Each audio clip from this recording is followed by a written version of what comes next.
Welcome back, everyone. You're listening to All Bodies, All Foods. I'm Sam. I'm here with Ashley. And boy, do we have a show for you today. We have Johanna Kandel with us, and we're so grateful. Welcome to the show. Oh my goodness. Thank you so much for having me. I'm so thrilled to be here with all of you today. Joanna, before we get into your powerful story, what an incredible story that I think the first time I heard your story was 12 years ago. It has stuck with me. You've made such an impression on me. And all the incredible work you do today, which we're going to get into. I was hoping we could start the show where we could get to know you even more. If you Mhm. could take us back to who you were before your eating disorder began.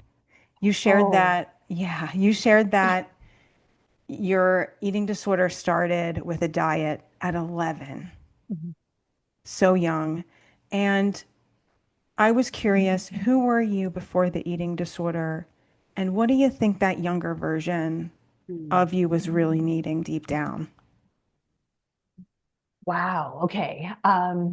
It's so interesting because I don't think I really knew me before my eating disorder, very, Mm, very truthfully. Um, to talk about going back to, when I was 11, I think we actually have to go back even further, very honestly, because I think that so much of our history dictates who we are as humans, right? yeah. So my father was a Holocaust survivor. My mother came from extreme poverty from North Africa. My mother emigrated to Paris, and then they got married, and then they emigrated from Paris to the U.S. Mm, And my father, having, lived through such a traumatic time, developed, a lot of unhealthy coping mechanisms, had a lot of, traits, struggled with extreme obsessive compulsive disorder, perfectionism. And, I really had that proverbial, first generation. You have to succeed. You have to make us proud. We came to this country to have a better life.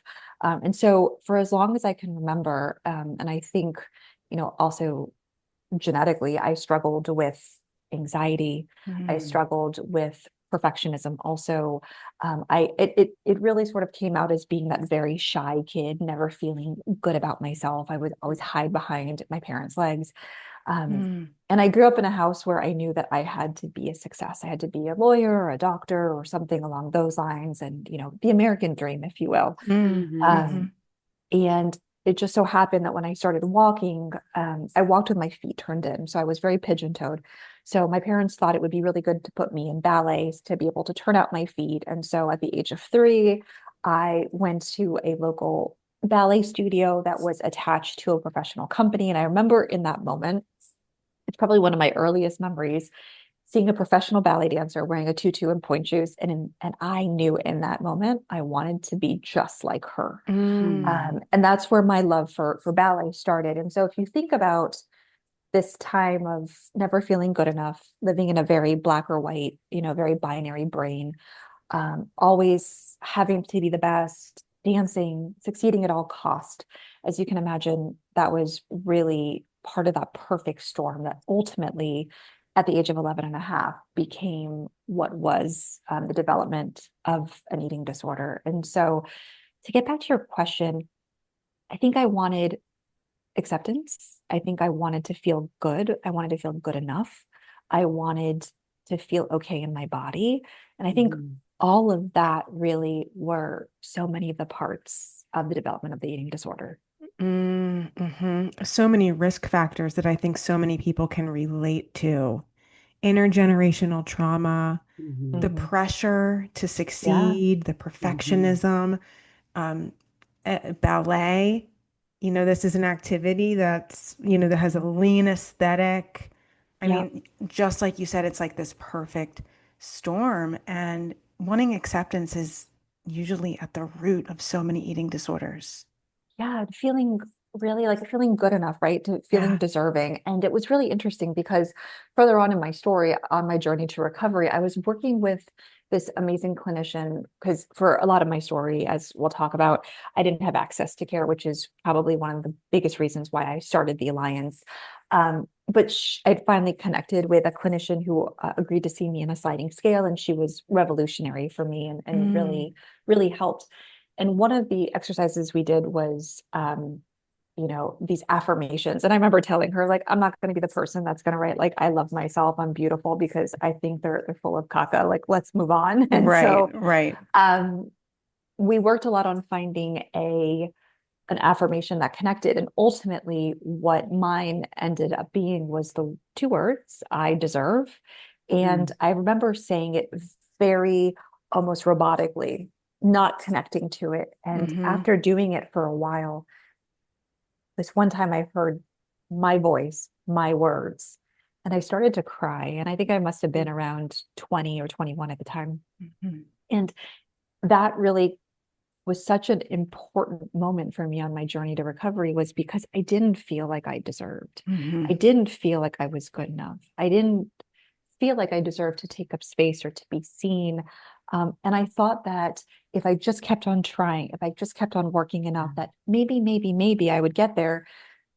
But unfortunately, what I wasn't realizing was that bar was so unattainable. There was no way that I would ever get there, which would lead me to this constant trying and failing and then perpetuating that, the crappy committee between my ears, giving myself fuel to keep on going with whatever I was doing to myself at the time. Mm. Hmm.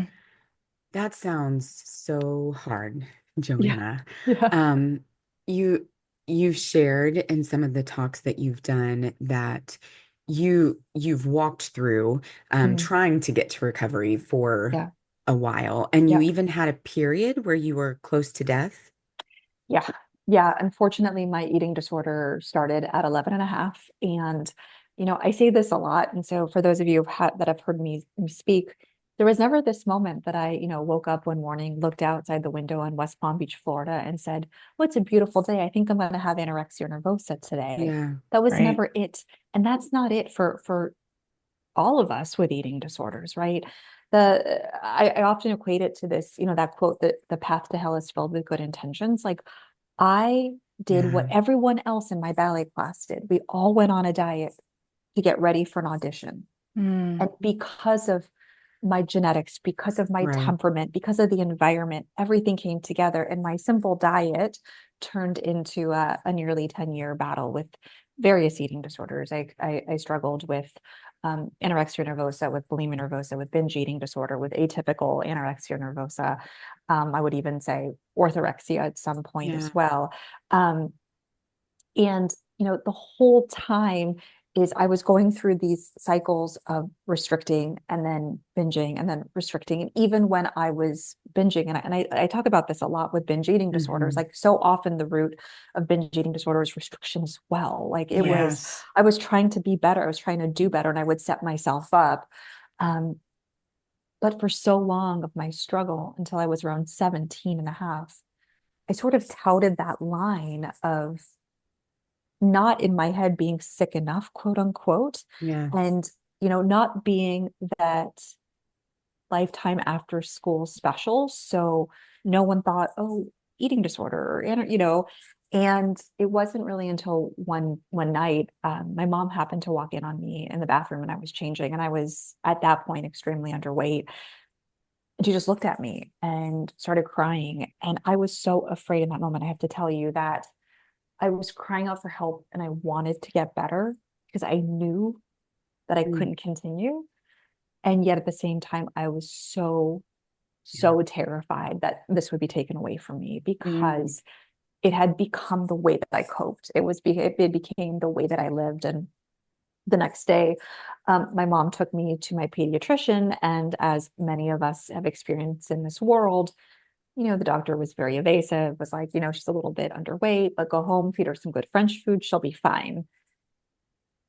And, Wow. ultimately I ended up in the hospital. And, it was really interesting because at that time, I really looked like the textbook version.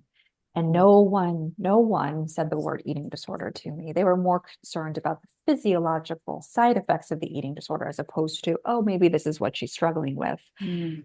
And there was that part of me that was like, okay, great, I can continue to do what I'm doing. It's not that bad, you know. And my eating disorder continued, and that's where my eating disorder really switched from, more of like a, restricting anorexia nervosa to bulimia and then binge eating disorder. Um, and it was really interesting because I then lived life in a larger body.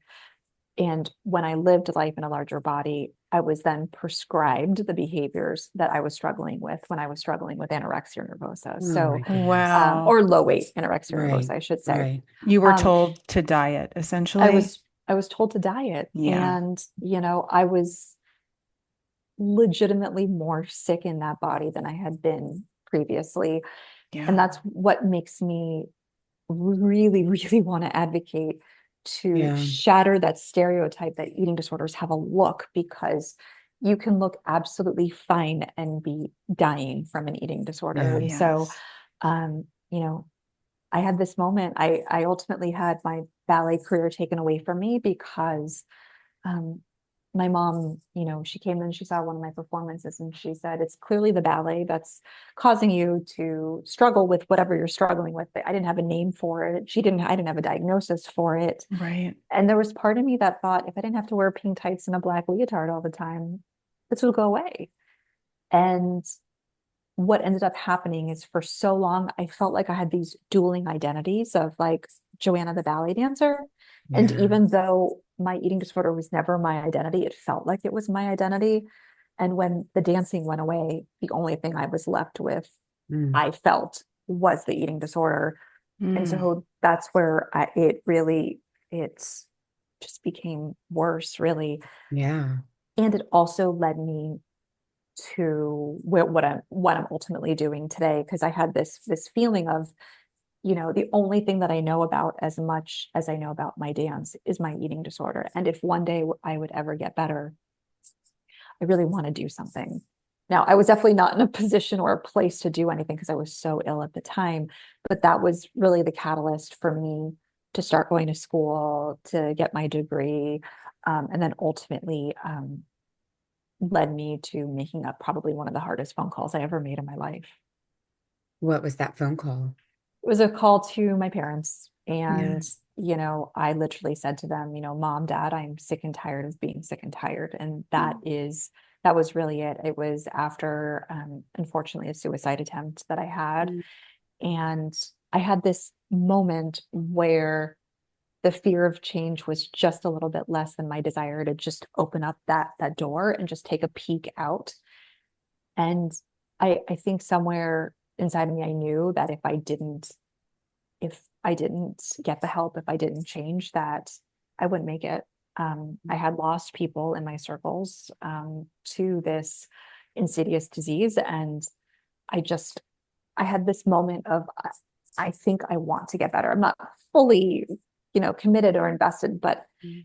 and I have to tell you both that because I'm so all or nothing in my head, I thought, make the decision, get better, very much in the path of my eating disorder. That's how my eating disorder recovery was going to be. And as we all know, Mm. that is absolutely not how it works. Yeah. Um, Right. it was, one step forward, 26 steps back, two steps Yeah. forward, one step back. And what was devastating is I thought that when I asked for help, I would be able to get the help. And it turns out that I couldn't get the help. And Oh, is that because of the inaccessibility to care, Joanna? It was a combination of, at that time, we weren't talking about binge eating as much as we are now. Yeah. I Yeah. didn't quote unquote present like I had an eating disorder. Insurance didn't cover it, and my family couldn't afford treatment. And so I tried, I really tried. Um, and I was able to connect with one therapist who didn't really work with eating disorders. She worked with more substance use. And I went in and I was like, okay, I'm going to tell you what I've been doing, what's been going on. And she listened and she was really nice. But she said to me, I'm really happy that you're here and I'm very proud of you for sharing what you just did. And I need to tell you that you're going to be struggling with this for the rest of your life. And, after a very long time of thinking about it, I think what she meant, because she was very much in that 12-step recovery mindset of, Yeah. once you're an alcoholic, you're always an alcoholic. And I do believe that that's what she meant. But in that moment, what I needed more than anything was for someone to say, it gets better. Yeah. Mm. Yeah. Mm-hmm. Because I left that meeting and I was like, I'm if I'm done. not going to get better, why am Yeah. I even going to try? And it took me Yes. some time, right? To like look, and I ultimately ended up in 12 step rooms. I actually Yeah. ended up in Alcoholic Anonymous groups where alcohol was not my drug of choice. It wasn't, but I was craving community. I was craving Yeah. connection. I wanted to be in a space where folks sort of spoke my language, if that Mm-hmm. makes any sense. Mm-hmm. Mm-hmm. And that was really the beginning. And through that, I met this clinician who worked with eating disorders and agreed to see me for a sliding scale. And that is really where my healing began. And it was really interesting, the journey to recovery, because it was really realizing that it's not going to be a linear path and it's going to be messy. And I don't do messy. I don't like messy. I like things in nice little neat boxes. And Mm-hmm. um, it was really hard to not lean into that voice that told me that when I had a trip and a fall, to not continue to trip, to not continue to trip. Yeah. And that Yeah. was really the biggest lesson is you will have a trip and a fall. You'll have detours, but it's not about that. It's about what happens after, what that moment next is going to be. It's about the picking yourself up, the dusting yourself off, and continuing to move forward. Um, and that was humbling and it was Yeah. overwhelming. And, I was lucky enough, and I have the privilege to say that, I now am living beyond my eating disorder. I personally prescribe to the word recovered. That is just my word. I don't put it on anybody else. Mm. Um, but more than anything, to people that are listening, what I really want you to know is that it gets better. Mm. Um, Mm-hmm. whether it's in recovery, recovering, healing, in remission, whatever word, it gets better. And recovery is the hardest thing that I ever did to this day. Mm-hmm. Um, and, I often say, you don't recover to utopia. It's not sunshine, bunnies, and rainbows. It is hard and overwhelming. And it's so great because I get to show up, and I didn't show up for so long. Um, I get to be here now, and being here now is all the feels and very Mm-hmm. Yeah. overwhelming, but it's Yeah. so Yeah. worth it. So. Yeah. Thank you for sharing that. This question comes up all the time, whether or not are you recovered? Are you in Yeah. recovery? And Mhm. you're an example of someone who says, I am recovered from my eating disorder. And there Mhm. there might be some listeners thinking, what exactly does that mean? Like, do you still hear your eating disorder voice? Do you ever have urges? Like, what does recovered mean to you? Yeah. So I always go back to the fact that there is no definition for recovery, right? I think, which was actually really, it made me a little angry because I was like, you want me to get somewhere, but you can't tell me where I'm going. Like, so that's Yeah. Yeah. great. Mm-hmm. Um, but to me, recovery means that I am human. Recovery means that that voice every once in a while will come in. And to me, recovery means that I can hear that voice and say, I hear you, and I'm going to choose to do something different. Yeah. And um, I think, I've had, a, I mean, I can say this with so much privilege and so much gratitude. I've had such a long time now that it almost feels like my DNA has changed. Like it's almost like that neuroplasticity has happened, Mm-hmm. where inherently I need to know that, like, when I get stressed, I may not, because I'm a human and not a robot, like humans that have never had eating disorders, like when there's stress, either will not want to eat or will go to Yeah. eat. They'll go one or the other. And for Mm-hmm. me, sometimes it's like I don't feel hungry, I don't feel comfortable. It's actually pushing through that and saying I don't have the liberty to not do that. Mm. I also don't have the liberty to partake in diet culture because for me, I Mm-hmm. know that like not even a baby toe, it's like game on, which can make it really hard in the world that we're living in right now. Yeah. Yeah. Um, and I still, and I share this a lot, I still struggle with anxiety. So, I, it's something that I'm actively working on. But no, my eating disorder does not dictate things at the negotiating table. It doesn't dictate things at the dinner table. Um, you know, and I'm not perfect. And I really more than anything want people to know to give themselves grace is that we're human beings being human in a world that's very, you know, weight stigmatizing, fat phobic. And I also can tell you that I also have a privilege of living in the body that I do. And Yeah. that's never very far from me. Yeah. Mm-hmm. There are people who might be listening right now who are in the beginning of treatment, beginning of recovery. And I think one of the fears that comes up quite a bit is this fear that it's always going to feel this hard. Yeah. That my eating disorder voice is going to be screaming at me. I'm going to be always having these intense urges. And how am I going to do this forever? And your story is really, I think, gives so many people hope that it's not going to feel that way. It's really It- not. It's yeah. really, really not. And, that's also not to say that you're not going to have days that are going to like knock the wind out of you. Yeah. Yeah. And that's okay because I will tell you one of the things that I learned through my recovery, but I've actually or my journey to eating disorder recovery, but even more so since my recovery is we're not meant to do this alone. We're not supposed to do this alone Mm, because I never wanted to be a burden. I never wanted to reach out. And you need a community. Like I Yeah. believe fully that healing happens in communities, which is why I'm so adamant about the services that we provide at the Alliance, specifically our support groups, because to me that's where my healing happened, was in group. And it's remarkable when you can be in a space where someone says something and it's very similar to how you're feeling, but you've never been able to vocalize it or actualize it. And in that moment, like cracks happen and light starts to come in. And you're like, hmm I am not alone because my eating disorder loves to thrive in isolation. It loves to Yeah. thrive in secrecy.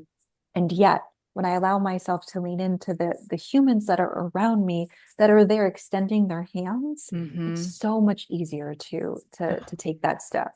Oh, yeah. And I'm a big believer that vulnerability is contagious, courage is Hmm. contagious. Mhm. And when you see other people engaging in the work, it Oh, it's a fuels game you. changer. Yeah. Yeah. Yeah. Absolutely. I was curious, Joanna, if that was maybe something that you found like being in community or seeing other people thriving in the world Mhm. kind of without the existence of an eating disorder. Like were was that some of what moved you forward when you were in some of your deepest, darkest spots? Or what helped you in those places? Yeah. So I think that's selfishly why I ended up doing the work that I did Mm, because, um, I tend to forget how old I am now. But when I was struggling with my eating disorder, there was no conversations about eating disorders. Very yeah. rare, like very few. I think like Renfrew was one of the only treatment centers at the time. And the only people that I knew that had struggled with eating disorders, and this is going to age me, so forgive me, was Karen Carpenter, who Mhm. unfortunately Yeah. lost her life to an eating disorder, Yeah. and Tracy Gold, who was on a show called Growing Pains. Yes, Yeah. I And remember. when she had struggled on the show and then left the last season because of her eating disorder, and no one really knew what happened to her. Yeah. She went off to do she ultimately did a movie on Lifetime, which I'm not going to say the name because please don't watch it. It was such like it was kryptonite to my eating disorder. But um, those were the only two people that I knew that had struggled with eating disorders. And so I was wishing I had almost that proverbial like canary in the coal mine to tell me that there was a thing called recovery because with the lack of recovery stories and the fact that I had this Yeah. clinician say to me you're going to be struggling with this forever. I Yeah. didn't know what I was going through, and then like, what, now you're telling me that there's no definition of recovery? Like, I don't Uh, understand. And yeah. so that Yeah. was really the big impetus to start the Alliance and to share my story in a very honest way, because I think so often the way that eating disorders were portrayed for a very long time was, all these books about eating disorders, like three-quarters of this narrative was this tumultuous relationship with food and your body and your brain.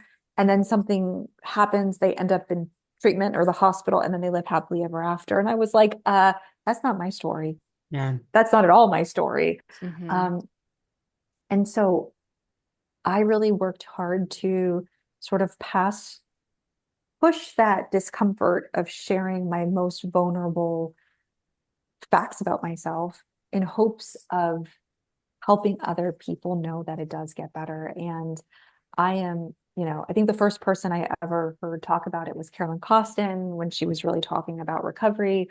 Um, then, Wendy Oliver Pyatt talked about her recovery, and Dr. Jillian Lampert talked about her recovery. And like these were the people in my orbit when I was coming up. And um, that's why I'm so happy that about three-quarters of the clinicians that run our support groups are actually humans of lived experience themselves, and they share. And let me also say that you do not have to have lived experience to be an unbelievably amazing clinician.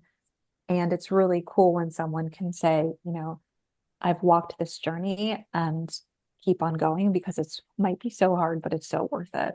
Yeah. Oh, There, absolutely. there is something with that when you connect with somebody who's experienced something similar Yeah. before and they're on the other side of it, or they're Yes. closer to the other side than you are, right? Like that can Hmm. Yeah. be so encouraging for someone. Oh, It's yeah. hope. And I Yeah. remember my best friend when we were 33, she got diagnosed with pretty significant breast cancer. Yeah. And I remember in that moment hearing her diagnosis, and right away I had this immediate sense of hope because Mm. of so many survivor stories, because like October, everywhere you turn, there's a pink ribbon, and Yeah.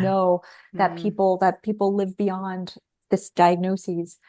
And I always had this, and I'm not a jealous person by any means, but I've always had this tinge of jealousy. I'm like, we need more of that for eating disorders, so Yes. Yes. that when you get diagnosed, or you have your kiddo that has an eating disorder, or a sibling, or a parent, or a spouse, that you're not overcome with, oh my gosh, are they going to struggle with this for the rest of their life? Or God forbid, are they going to lose their life to this? Yeah. Um, we need Mm. more stories. And it's so empowering and so hopeful to me as I'm seeing so many more people share. It's Yeah. just, to me, it Ashley, to your point, it gives you hope. Yeah.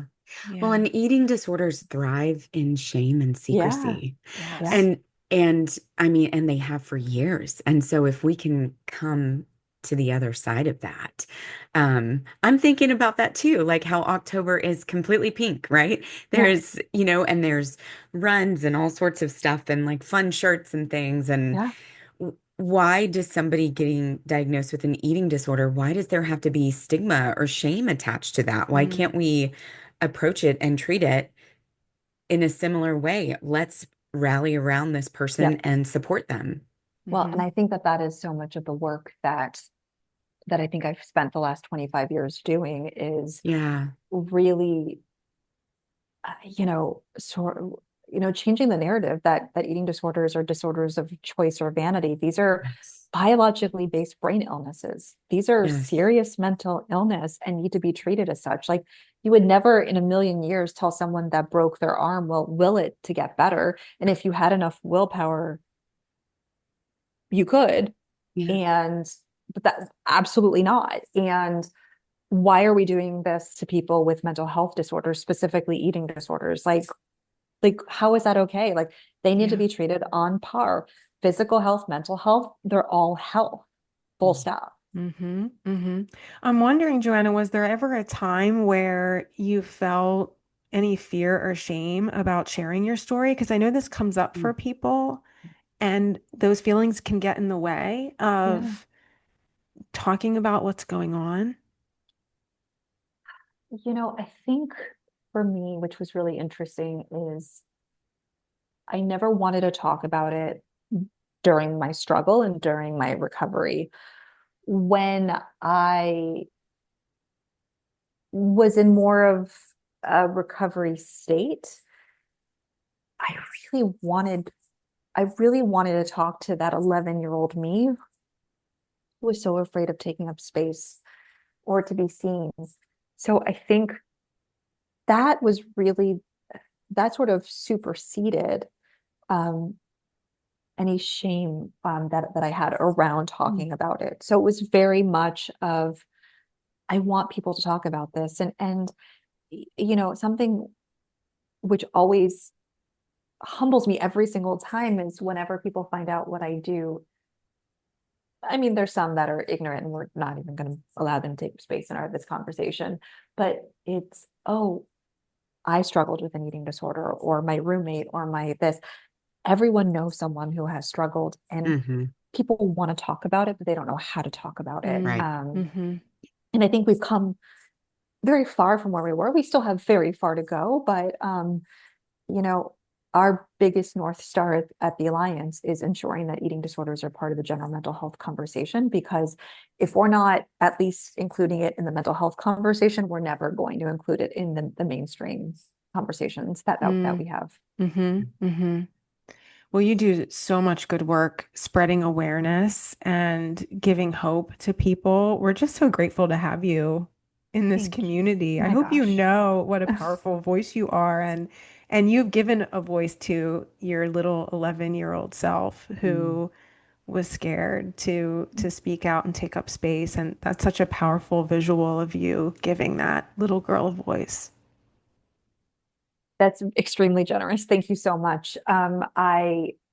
I try.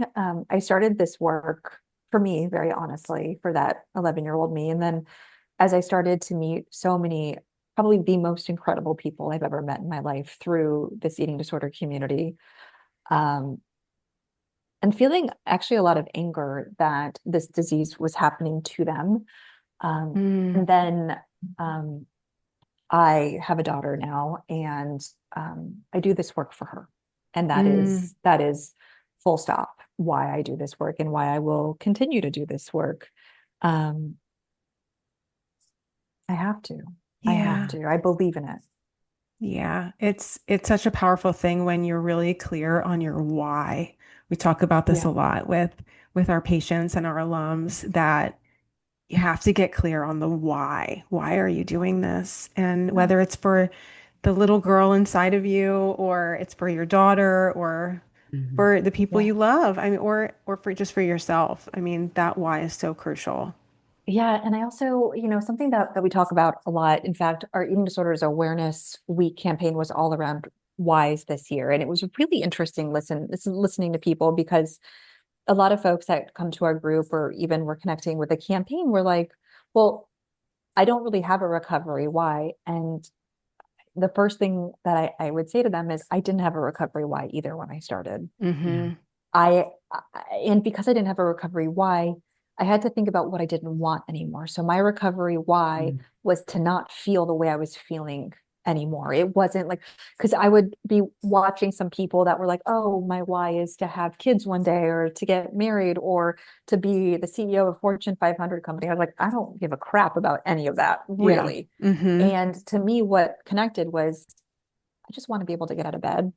Mm-hmm. Yeah. I just want to be able to not have my mind going all the time where I'm just so exhausted at the end of the day. And so, one of the things that I've actually learned through my journey, my recovery, my work is that my why has changed over Yeah. time, and Yes. that's okay. Mm-hmm. Yeah. Exactly. What a great reminder. It's so true. And it might take time to, really get clear on the whys. And the whys can be as simple as I just want to feel better. I Yeah, just want to be Yeah. able to yeah, get out of bed. And that's Yeah. a big. perfectly okay Yes, it why. is. Yes, Yeah. it Yeah. is. Yeah. Yeah. Joanna, thinking about that, about the whys and about how we figure this out, Mm. thinking of somebody who's maybe just been diagnosed Yeah. Mm, or is in the throes of the start of their journey with this, Mm. and is maybe feeling overwhelmed, scared, what would you say to them? What Mm. encouraging words? You're not alone. I would Mhm. say that. And I would be like, absolutely, you're feeling all the feels and it's okay. One of the things that I have actually written on my desk at my office is you don't have to like to do something or want to do something to do it. And Mm, that was hmm. real important for me because I was always like, well, the stars have to align. It has to be totally perfect, and almost I think about all the times that I would have this perfect, well, when this happens, then my recovery will start. Or when this Mhm. happens, then it'll be easier to recover. That day will never come. Those stars will never align. Like it just, there will always be a reason to still engage in your eating disorder. And so if you are right at the beginning of your journey to recovery, first, I think you are extraordinary for starting your journey. It is so difficult and it's so overwhelming and it's going to feel like a lot and it's going to feel like even more. And keep on putting one foot in front of the other. Please do not do this alone. There are communities, there are support groups, there are so many people that are there to hold your hand and walk next to you on your journey. And know that no one is expecting perfectionism. I know that sometimes we internally do. And I also want to name that those around us might also, Yeah. it's really hard sometimes when when the people around you are saying, are you recovered yet? Like, are you fixed? Mm. And it's not going to be a straight line. So give yourself grace.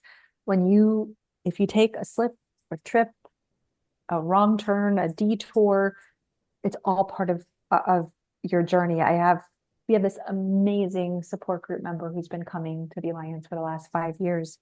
I can use her name freely. Her name is Meryl, and she's in her mid 70s. And she has a saying, she's like, it's just another AFGO, another effing growth opportunity. So when you have those moments, I it's love that. just another growth opportunity. Oh, I So love that. just give yourself that grace and think of Meryl. What does Meryl say again? What is the It's phrase? AFGO, AFGO, another God. effing growth opportunity. Oh, wow. I might I have to love use that. that one. Yes. That's a I know really, that's Yeah. the really good title of the one. Yeah. episode. Yeah. The And we actually AFCO. Exactly. we actually have Meryl merch. So it's her face with Oh her my like her goodness. cat eye glasses, and she is fabulous and amazing and literally started her recovery journey very like later in life. And to me, she's that hope that recovery doesn't have a timetable. It doesn't have a time stamp. It Right. doesn't matter if you've been struggling with your eating disorder for a beat or a lifetime. You deserve to heal. It doesn't like I Mm. think so often, we think like, oh, are we sick enough or have we been struggling for long enough? Uh-uh. No. Well, you don't have to actualize or quantify your struggling. You deserve help and Right. support. Full stop. No question. Yeah. It's back to that affirmation. I deserve. You deserve. I Yeah. hope someone out there uses that. For listeners out there who love someone with an eating disorder, Yeah. who are listening today because they want to support in the best Mm. way they can, I was wondering any guidance you have for them or anything you wish your loved ones would have Yeah. done or done differently. First of all, thank you for loving them so much and for being a support. I cannot even put into words what that means. Um, take a breath, take care of yourself. I'm sure you've heard this in various ways or shapes of, we have to put our oxygen mask on before we put others on. Um, it's not your fault. You did not cause this, and we can contribute to the recovery. We can support. Um, you know, take care of yourself. There's a ton of different support groups out there, because the eating disorder does not only affect the person struggling, it affects a family system. And what I mean by family is blood and not blood. I mean, family is who you choose to make it and what you choose to make it. Yeah. Um, get the support, get the education, um, and know that you're not going to be perfect either. Just how we don't expect our loved ones that are struggling with an eating disorder to be perfect on their journey, you're not going to be perfect either. Um, One of the things I wish more than anything that someone would have said to me is, I'm really sorry that this is happening to you. I can Mm. see how hard it is. And I love you and I'm here to help. Um, because for so long I thought I chose this. And, it's been really interesting struggling and recovering at the time that I did. And then, sort of coming into this world and staying into this world of like, we know so much more about research. We know so much about genetics, about epigenetics, about all of that. Mhm. But I just needed someone to see my pain. And I just needed someone to say, you're not alone and I love you. Full stop again. Mm-mm. That's so helpful. Thank you so much. Joanna, thank you so much for being here with Yeah. us. It honestly, I've just been sitting here in awe listening to you and even teared up a couple times, especially when you mentioned your daughter, because as Sam and our listeners know, I have a almost 4-year-old, Yeah. and your purpose, it does change and Yeah. it's okay. You're wise. Yeah. As you grow, your wise can grow. And so just thank you so much. This is Yeah. it's been such an honor to connect with you. And if our listeners want more information on the Alliance, Yeah. how do they do that?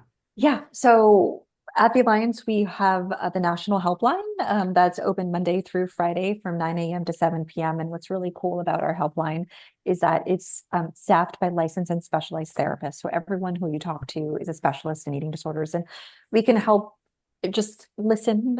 We can connect you to care from an outpatient provider all the way up to whatever level of care you need. And we also hold 21 free weekly therapist-led support groups for individuals struggling with eating disorders as well as their loved ones. You can find us at allianceforeatingdisorders.com or across like every social platform at Alliance for ED. Um, but we're here and we want to help. And Ashley, I just wanted to say one more thing about what you just shared about your kiddo is the thing that probably is probably one of my most cherished stories and what really keeps me firmly grounded in my recovery is it was my daughter was born in July, and in November I convinced my husband to go shopping the day after Thanksgiving on Black Friday. Who goes shop? I went shopping, and it was one of the first times that we fully left her alone and we went on our own. And we were like, okay, we're not going to talk about her the entire time that we're out. Like we failed after a minute. And, we're Mhm. talking about just, because I was told for 20 years I couldn't have children, and I got pregnant with my daughter. And, she's to me, and I was talking to him and I said, you know what? She's the best thing that I ever did, hands down. And my husband, who sometimes is way smarter than I am, he looks at me and he goes, actually, your recovery is the best thing that you ever did. He's like, because if it wasn't for your recovery, we wouldn't have her, we wouldn't have Mhm. us, you wouldn't have the Alliance. And it was such this moment of like when I look into her eyes and I'm like, recovery just, it took everything out of me. Yeah. And I do not regret it for a moment. And I think that that's something that I hear all the time from other people that have gone through the journey of recovery, is no one says, oh, that sucked, wasn't worth it. They say, I've got a lot of, you know, scars and battle wounds, and I would still do Mhm. it 10 times over to get to where I Mhm. am. So if you're listening and, you're feeling a lot, just keep on putting that proverbial foot in front of the other, because I promise you it's worth it. Mm. Thank you so much, Joanna. Yeah. It's been Yeah. awesome. And thank Yeah. you to our listeners for being here with us today. Thank you.